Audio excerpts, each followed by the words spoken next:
Hello everyone, and welcome. Today I get to do something I don't get to do ever really in work. I get to take the train to work in esports. I'm doing so because we are going to meet one of Denmark's best players, one of Denmark's also only players at the moment. We're going to meet Beami. You might know him as Beami. So we'll be meeting him in Roskilde not too far from now and see how he's doing, get to know him a little better.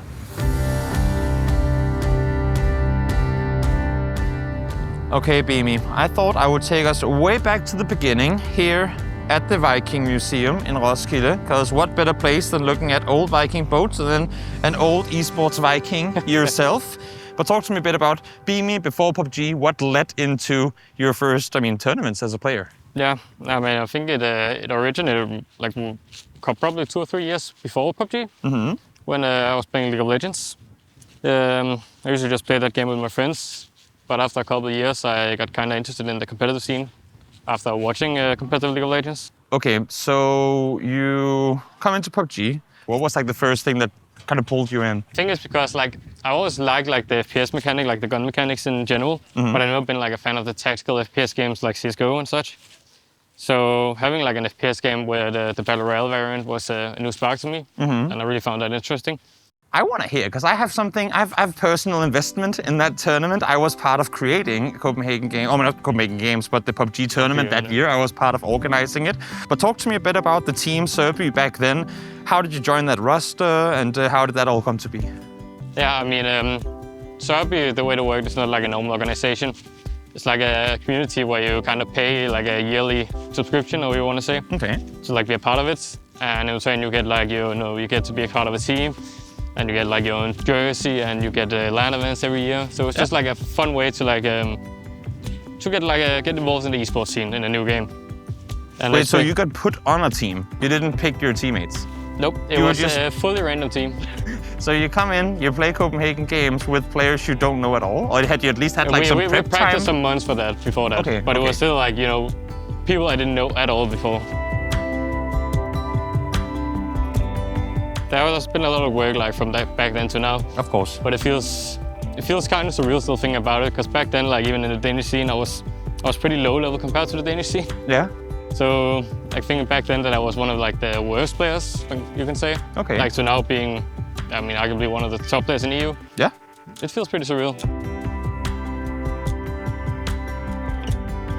From, according to yourself, being one of the worst players in the Danish PUBG community, where was the first time that you felt like, boom, now I'm going somewhere? Like, what was the first bump up in your career, kind of? I think it was probably back in 2019, 2020 with Bystanders, which was kind Danish of just players, a by the full way. Danish team that we just made for fun. And in one of the PCS tournaments back then, we went from own qualifiers all the way to the finals. I think we got a 9th place. And I think that was the first tournament where at least most of us thought okay, we can actually achieve something now. Is there a period here where you feel like, oh no, I've peaked, I made PGC, how am I gonna get back up to that level again? Kinda, yeah. This is probably also a thing with my own mental that I'm always scared that I'm not gonna be able to have a tournament close to that level again. Yeah. But I'm also kind of trying to use it as a motivator to always, I have this goal that I need to get over. But it's always in the back of head, you've been up here all the way 2nd place in a world championship. Yeah. So it is possible. Yeah, of course.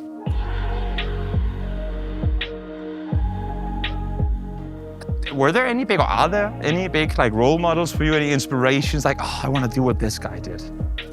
I'll probably say back when I started, one of my biggest role models was probably Bjørksen. Because back then, he was one of the best League of Legends players. And he kind of came out from nothing, and then he started dominating all the professional leagues within a year or 2. Yeah. So I've kind of just been striving to see if I could do the same or achieve anything close to him. So Bjørksen, if you're watching, good on you, bro. For you, getting to wave the banner, the Danish banner, in Nations Cup last year, how did it feel being picked and actually representing the country on the global stage? It's for sure a surreal feeling. Even though it's a video game, you still get this sense of national pride representing it, and you want to do your best just to make your country proud. So I think for sure it's a different feeling, unique.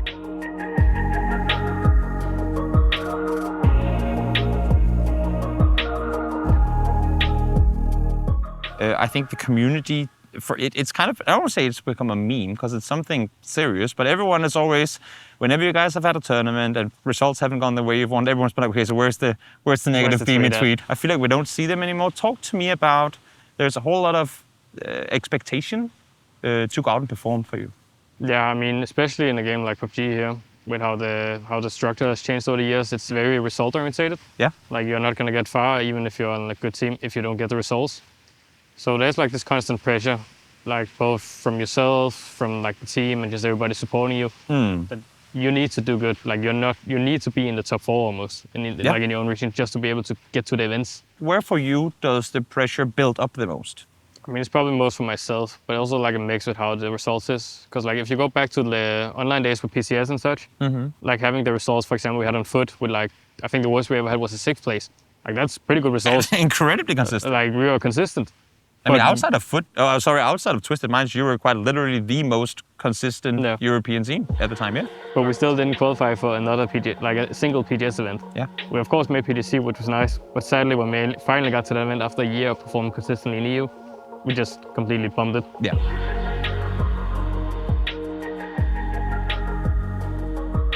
Is there anything since then, I mean, obviously now, that you have been working on or that you are working on in order to change like your mindset and how you approach the games? I mean, I've been working on like the mental part a lot, especially here after PGC, with just like not being too hard on myself. Like we all strive to be our best, but the main thing I always did too much was going through every single mistake I did, especially on the bad days.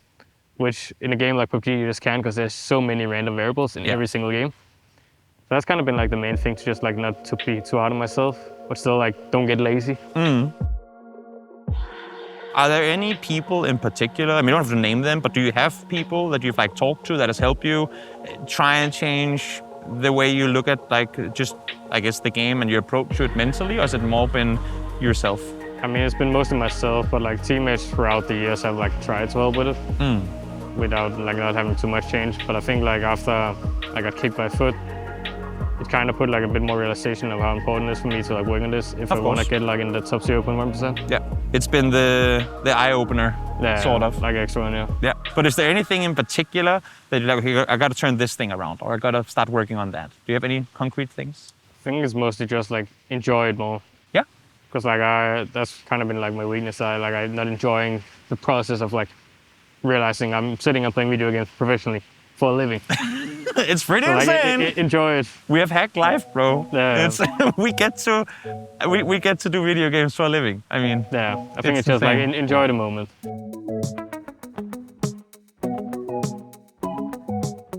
How long was the period from you being released by Foot to getting picked up by Virtus.pro? I mean, it was probably from April to September, so like 5 months. And between like those 5 months, I kind of like tried to figure out what I wanted to do, like what my career was. Yeah, like, that's what was I supposed to do? Yeah, exactly. And then I took the decision like to play the EWC qualifier. I played that in NA with a mixed team basically at that point. Yeah. I kind of guess my goal was until I got picked up again, because like I wanted to give this year at least to see what happened. For sure. To just perform the best I can, like just do what you do best and just see how good it can go. And then I had the EWC qualifier where I missed the qualifier by 1 spot again, like the curse we had on foot every time. But individually I put up like top numbers. I was basically up there with all the Sonics players and all the other top players in that tournament. We're showing NA how it's done. Especially, yeah. Showing EU is better than NA.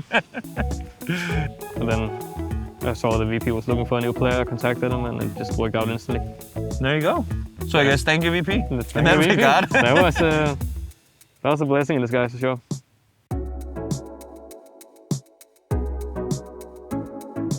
Has there been any big changes in the way that you, like your role or how you played on foot, to how you now function and how the team works on Virtus.pro? I think like the main thing is like the playstyle and VP is completely different from what I'm used to. So like I'm trying to bring like what I have learned from playing like slow compared to them, like work in like the good sides of that so we can get a more balanced playstyle. Because I think like that would be able to take the team to the next level to be like top in the world. Yeah. Like I say, I already shown before I joined the team, like they were top 3 in PGS for. Yeah. They can do it. Definitely capable. Definitely a capable roster. What is the biggest thing they get by bringing a guy like you on the roster? I think compared to most players, I am pretty calm, like comms-wise. Like I don't shout, I don't get too hectic for me normally. And I've always been very good at like keeping a good overview in the games and like just having, like trying to keep the info for everybody, makes it easier for the whole team to play. Yeah. I think that's always been like one of my strong sides. The brain. Yeah, like at that point, I think I'm one of the best in EU. 2024 Beami, just signed by VP, made it to the grand finals of PEC4. You now get to look back at 2018 Serby Beami. Who was Beami then? I know we've talked about the mental aspect and general like look on life to appreciate where you are, but you weren't here back then. Like who were you then, and how do you feel like you've changed from who you were like in the esports sphere then to where you are now? I think back then I was like very shy, and like I just tried to be like hidden and in the back. Also on the teams I played, kind of just doing what I was told. I think like throughout the years I've become like more confident, and maybe even gaining an ego, if you can say that, after the achievements, which helped me like improve more as a player also, and just like perform the best I can instead of being too scared of what people might say or some shit like that. Yeah. Is there anything else you want to add to the story of Beami and the legacy that hopefully will keep going for years to come? I mean, the primary would just be thanks to VP for this opportunity, honestly. I personally thought that this year was kind of doomed after like I kicked my foot, but like giving this opportunity, I'm ready to prove it wrong. And I'm sure we're going to dominate.